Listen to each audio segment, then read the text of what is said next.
An election rally was held at Sekarkot Bazar of Kamlasagar Assembly on Friday afternoon in support of Biplab Kumar Deb, the BJP nominated candidate for Tripura West constituency. BJP State President Rajiv Bhattacharjee was present as a chief guest in the meeting. Local MLA Antara Deb and Mandal President Subir Chaudhary was present. The Lok Sabha election are going to be held on 19th of April in the West Tripura constituency and 26th April in the East Tripura constituency. The ruling party BJP has stormed the campaign around this election. The ruling party BJP is campaigning in various ways, including bike rally, road show, etc. Similarly, an election rally was held at Sekarkot Bazar of Kamlasagar Assembly on Friday afternoon in support of Biplab Kumar Deb, the BJP nominated candidate for Tripura West constituency. BJP State President Rajiv Bhattacharjee was present as a chief guest in the meeting. Andhra Sarkar Deb, Mandal President Subir Chaudhary, Mandal Yuva Morcha President Chandan Banik, Hare Krishna Dhar and other functionaries of the party were also present. Speaking in the meeting, BJP State President Rajiv Bhattacharjee criticized the alliance of CPIM and Congress and said that CPIM and Congress have now become shameless. People are not seeing this alliance of CPIM and Congress in a good light now. They have formed an alliance not for the development of the people of the state. They have formed an alliance to benefit their own interests. আমাদের এই পশ্চিম ত্রিপুরা আসনের লোকসভা নির্বাচন সংগঠিত হবে। এই লোকসভা নির্বাচনে আমরা BJP কে কেন ভোট দেব, নরেন্দ্র মোদীজির পক্ষে কেন ভোট দেব, বিপ্লব দেবকে কেন ভোট দেব, এই কথাগুলি বলার জন্যই আমরা আজকে এখানে সমবেত হয়েছি।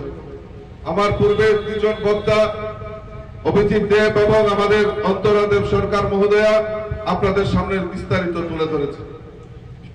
আমি বলছি বন্ধুগণ, যে আমাদের যে সংকল্প, আমাদের ভারতবর্ষের যশস্বী প্রধানমন্ত্রী নরেন্দ্র মোদীজির নেতৃত্বে 2014 সালে ভারতবর্ষের ভারতীয় জনতা পার্টির সরকার প্রতিষ্ঠার পর এই ভারতবর্ষের সমস্ত অংশের মানুষের জন্য, চাহে গরিব হোক, চাহে আম জনতা হোক, মহিলা হোক, শিশু হোক এবং আমাদের ভারতবর্ষের শ্রমিক হোক, কৃষক হোক, প্রত্যেকের জন্য আমাদের দেশের যশস্বী প্রধানমন্ত্রী আমাদের সুরক্ষা নিশ্চিত করেছে।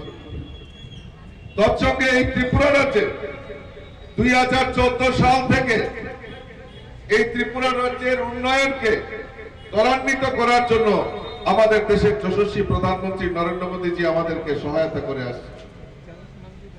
আর এই ত্রিপুরা রাজ্যের বর্তমান রাজনৈতিক পরিস্থিতিতে দাঁড়িয়ে আজকে কংগ্রেস এবং সিপিএম একত্রিত হয়ে লড়াই করার যে তারা চেষ্টা করছে এবং মোদীজির বিরুদ্ধে, আমাদের ভারতীয় জনতা পার্টির বিরুদ্ধে লড়াই করছে। আমি প্রশ্ন রাখতে চাই এই সেকেরকোটবাসীকে, যে দীর্ঘ টানা 25 বছর এই রাজ্যের মুখে সিপিএম রাজত্ব করেছে। সিপিএম এর রাজত্বে এই রাজ্যের সাধারণ মানুষ, গরিব মেহনতি মানুষ থেকে শুরু করে প্রত্যেককে লুণ্ঠন করার ব্যবস্থা এই কমিউনিস্টরা করেছে। আপনারা ভুলে গেছেন সিপিএম এর যে স্লোগান ছিল যে গরিবের সরকার। আমি আপনাদের কাছে প্রশ্ন রাখতে চাই যে টানা 25 বছর, তার আগে 10 বছর, মাঝখানে পিরিয়ড বাদ দিলে মোট 35 বছর এই রাজ্যের বুকে সিপিএম রাজত্ব করেছে।